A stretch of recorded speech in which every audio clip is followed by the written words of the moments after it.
everybody, this is Ted Drozdowski, Senior Editor of Premier Guitar. We're at the Winter NAMM 2020 in Anaheim, California, and we're visiting with Mike and Caleb at LR Bags. And we're going to be looking at a new piece of technology that LR Bags has developed called the Soundscape. Caleb is playing us in. Mike is going to tell us about the development of this and then take us through a walkthrough, yes? Yes. Welcome to NAMM 2020. Soundscapes are brand new technology that was designed so that you can actually take your smartphone and capture the acoustic response of your particular guitar and overlay that onto the pickup signal for a more natural sound, essentially.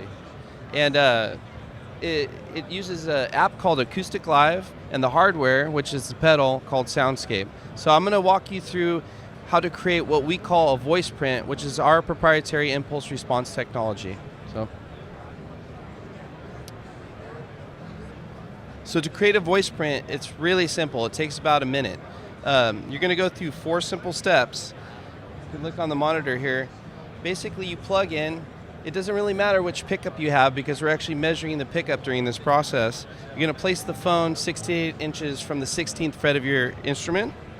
And to create it, the first step, you're going to actually tap on the bridge while muting the strings and release so that it gets that response from the top of the guitar. There's a visual element that's going to show you when it's gathered enough information. As you're tapping, it's going to fill in the information. Next step is strumming chords. So if anybody can strum chords, you can actually do this part. It's going to fill in orange. You're going to want to play chords up and down the neck just to get a good representation on energizing the top of the guitar. Third step is playing individual strings. It doesn't really matter if you play chords, you can play open strings. And the last step, play scales. And just play that, once again, up and down the neck. So each step takes about 15 seconds. When you're done with that, you're going to process the voice print, and you're able to A/B the pickup and the voice print directly from the app. So this would be the voice print on, and you hear the dry signal of the pickup.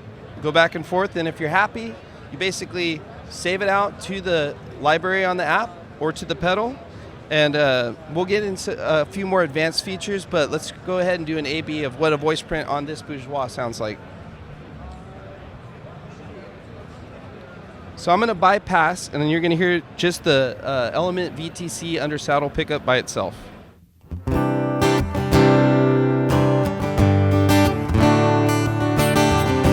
And now I'm going to apply the voice print we created on this guitar.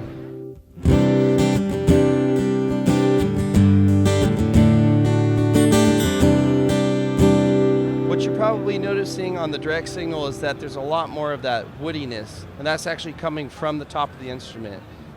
A few other features, because this measurement is so accurate, we're actually able to predict where the guitar is going to feed back.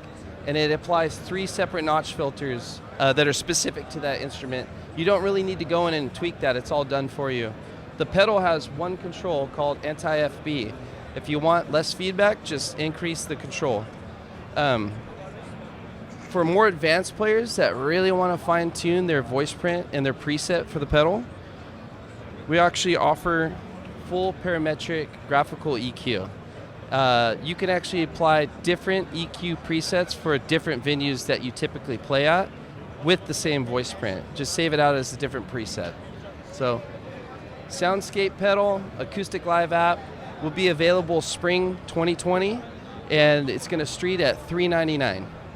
Why don't you walk us through all the controls and the ins and outs on the back of the pedal as well? So one of the major benefits of actually creating our impulse response using the phone app is that we use the processing power from the phone to create the voice print, but you don't need any of that same processing power in the actual hardware on the pedal. So we get to design the pedal for live use and really make it really basic to use live, so you don't have to have a bunch of added features that you don't necessarily need to use in your live performance. So very simple layout.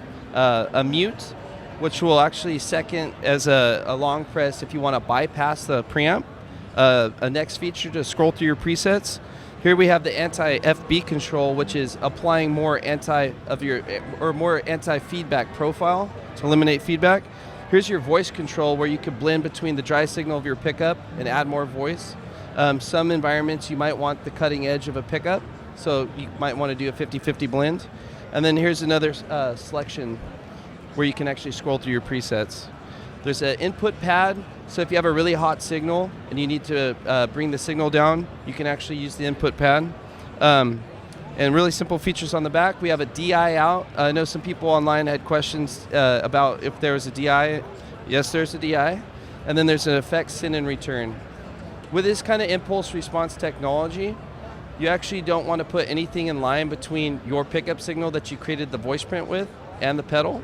So if you're going to run effects, make sure to run them through the send and return. Well, thank you so much, Mike and Caleb, for being with us today. We really appreciate you guys walking us through the Soundscape. And thank you all for watching out there. Tune in for more videos from NAMM at PremierGuitar.com. And while you're at it, why don't you go to our YouTube channel and subscribe there, where you'll see rig rundowns, riff rundowns, as well as more NAMM news.